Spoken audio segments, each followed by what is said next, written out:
بات یہ ہے، توجہ سے سننا، بات یہ ہے کہ مدینہ منورہ میں کھجوریں پک رہی تھی، اور جب مدینہ طیبہ میں کھجوریں پکتی ہے تو گرمی شباب پر ہوتی، پھل پکنے کے دنوں میں گرمی۔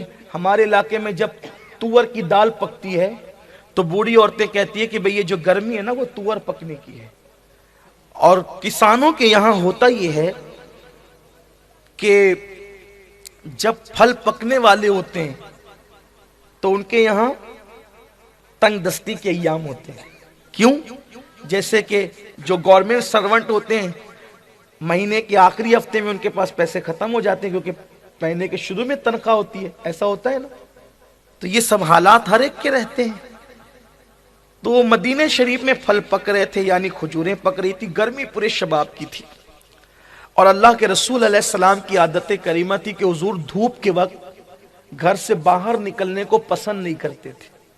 یوں بھی رات بھر عبادت کرتے تھے تو دوپہر میں کچھ وقت آرام کرتے تھے، جس کو کیلولا کرنا کہتے ہیں، اور یہ کیلولا کرنا سنت ہے۔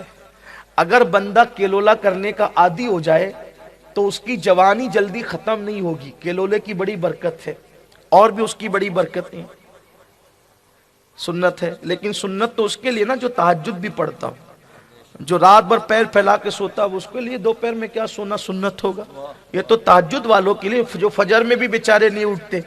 یہ تو ہنسنے کی بات نہیں، یہ تو رونے کی بات ہے۔ یہ اللہ ہم سب کو توفیق عطا کرے۔ تو دوپہر میں حضور علیہ السلام گھر کے باہر نہیں نکلتے تھے، تو حضور نہیں نکلتے تھے تو صحابہ بھی تہجد گزار تھے، بلکہ تہجد گزار تو اکثر تھے، لیکن زیادہ تر تو پوری رات مصلی پر گزارتے تھے، پوری رات۔ دوپہر کا وقت ہے، چلچلاتی دھوپ ہے، اللہ کے حبیب دوپہر میں گھر سے باہر نہیں نکلتے تو صحابہ بھی نہیں نکلتے تھے۔ ایک دن دوپہر کی چلچلاتی دھوپ تھی، اس دوپہر کی چلچلاتی دھوپ میں عین دوپہر کے وقت سیدنا ابو بکر صدیق اور سیدنا فاروق اعظم دونوں کی آپس میں ملاقات ہو گئی۔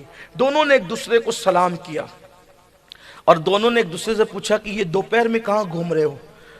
تو دونوں نے ایک دوسرے کو کہا کہ کئی دن سے گھر میں چولہا نہیں جلا ہے، بھوک لگی ہے۔ کئی دن سے گھر میں چولہا نہیں جلا ہے، بھوک لگی ہے، تو اب گھر میں کھانا نہیں ہے، تو اس لیے سوچا کہ چلو باہر نکلیں، اگر اللہ کا کوئی بندہ دیکھ لے اور وہ کچھ کھلا دے تو بھوک کی شدت کم کی جا سکے۔ ابھی دونوں یہ گفتگو کر رہے تھے کہ سامنے سے اللہ کے حبیب تشریف لائے، میرے اور آپ کے آقا قاسم نعمت تشریف لائے، اور اللہ کے حبیب علیہ السلام نے دونوں کو سلام کیا۔ سرکار نے صحابہ کو سلام کا موقع کبھی نہیں دیا، ہمیشہ بڑھ کے حضور ہی نے سلام کیا۔ یہ حضور علیہ السلام کی سنت ہے، حضور سلام کثرت سے کرتے تھے، فرماتے تھے سلام کو عام کرو۔ تو سلام کیا، دونوں نے حضور علیہ السلام کو دیکھا، سرکار نے دیکھا، تو حضور نے پوچھا اے ابو بکر و عمر، یہ دوپہر کی چلچلاتی دھوپ میں کہاں نکلے ہو؟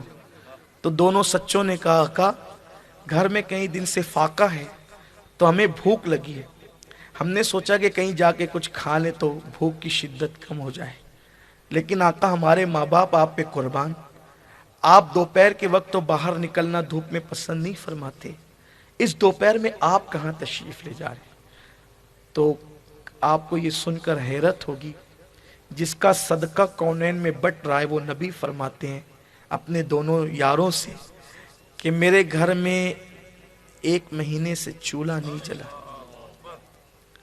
کاشانہ نبوت میں ایک مہینے سے چولہا نہیں جلا ہے، آسماں خان زمیں خان زمانہ مہمان، صاحب خانہ لقب کس کا ہے تیرا تیرا، فرماتے ہیں ایک مہینہ ہو گیا میرے گھر میں چولہا نہیں جلا ہے، تو میں نے سوچا کہ دوپہر میں نکل کر کسی صحابی کو شرف بخشوں کہ ان کے گھر جا کے کچھ کھا لوں تاکہ بھوک کی کچھ شدت کم ہو جائے۔ جو قوم ایک دن میں 3 بار پیٹ بھر کے کھاتی ہو ان کو کیا پتا کہ بھوک کی شدت کسے کہتے ہیں۔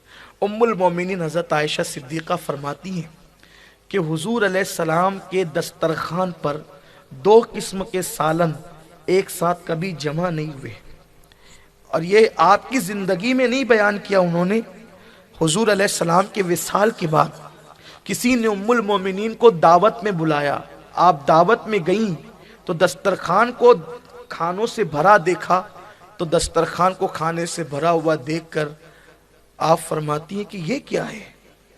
ہم نے تو رسول اللہ کے گھر میں ایک دسترخوان پہ کبھی 2 قسم کے سالن نہیں دیکھے۔ فرماتی ہیں میرے نبی کا کھانا تو یہ تھا کہ پانی میں بھگا کر سوکھی روٹی کے ٹکڑے، پانی میں بھگا کر سوکھی روٹی کے ٹکڑے اللہ کے رسول علیہ السلام کھاتے تھے، کبھی سرکے میں بھگا کے کھاتے تھے، اور وہ بھی روز نہیں، کبھی کھجور اور پانی پہ گزارا ہوتا، کبھی بکری کا دودھ پر۔ یہ حالت تھی اللہ کے حبیب علیہ السلام کے گھر کی۔ تو سرکار علیہ السلام فرماتے ہیں کہ کسی صحابی کو شرف بخشنا تھا کہ ان کے گھر جا کے کچھ کھائیں، دونوں کو ساتھ لیا، کہا چلو فلاں کے گھر چلتے ہیں۔ ایک صحابی کے گھر گئے، المختصر یہ کہ اس صحابی نے بکری ذبح کی، سالن بنایا اور سالن سامنے رکھا، بکری کے گوشت کا سالن۔ روٹی اور بکری کے گوشت کے سالن کو اللہ کے رسول سید الطعام فرماتے تھے، کھانوں کا سردار۔ جب وہ روٹی اور سالن حضور نے دیکھا، تب کئی دن کی بھوک تھی صحابہ کی بھی اور حضور کی بھی، تو حضور کھانا دیکھتے جاتے اور روتے جاتے۔ پھر حضور علیہ السلام سے صحابی نے کہا حضور کھانا کھا لیں آپ، یا رسول اللہ کھانا کھا لیں، سرکار کھانا کھا لیں۔ تو پھر حضور علیہ السلام نے ایک روٹی اٹھائی اور اس پر کچھ بوٹیاں رکھی، اور بوٹیاں رکھ کر کے ایک صحابی کو کے ہاتھ میں دیتے ہوئے کہا یہ لے جاؤ اور لے جا کر میری بیٹی فاطمہ کو دے دینا، کیونکہ جتنے دن سے میرے گھر میں چولہا نہیں جلا، جتنے دن سے میرے گھر میں چولہا نہیں جلا، اتنے دن سے میری بیٹی فاطمہ کے گھر میں بھی چولہا نہیں جلا، اس لیے لے جاؤ فاطمہ تو زہرا کو دے دو۔ وہ روٹی گئی، سرکار نے کھایا۔ اب توجہ کریں، اصل میرے عنوان سے متعلق جو بات آتی ہے وہ یہ ہے، سرکار علیہ السلام نے جب کھانا کھایا، کتنے دن کے بعد؟ کئی دن کے فاقے کے بعد ایک وقت چند روٹی اور چند بوٹیاں کھائی۔ جب کھانا ہو گیا، تب کھانے کے بعد اللہ کے رسول پھر رونے لگے، آقا پھر رونے لگے۔ صحابی نے پوچھا آقا کھانے سے پہلے تو فاطمہ کی بھوک کو یاد کر کے رویا، اب کھانے کے بعد آپ کیوں رو رہے ہیں؟ اب کھانے کے بعد رونے کی وجہ کیا ہے؟ آقا فرماتے ہیں اے میرے صحابہ، آج اللہ نے مجھے کتنا لذیذ کھانا کھلایا ہے نا، اب مجھے قیامت کا دن یاد آ گیا، اگر اللہ اس کھانے کا مجھ سے حساب لے گا تو میں اللہ کو کیا جواب دوں گا، یہ سوچ کے میں رو رہا ہوں۔ کون؟ شافعی یوم النشور، جس کے اشارے ابرو سے ہزاروں کروڑوں بے حساب جنت میں چلے جائیں، ایک میں کیا میرے عیسیوں کی حقیقت کتنی، مجھ سے 100 لاکھ کو کافی ہے اشارہ تیرا، جس کے اشارے سے لوگ جنت میں جائیں گے، وہ رسول کئی دنوں کے فاقے کے بعد ایک مرتبہ گوشت اور روٹی کھاتے ہیں تو روتے ہیں کہ اگر اللہ اس بارے میں مجھ سے حساب لے گا۔ حالانکہ یہ تعلیم امت کے لیے ہے، ان سے کیا حساب لیا جائے گا؟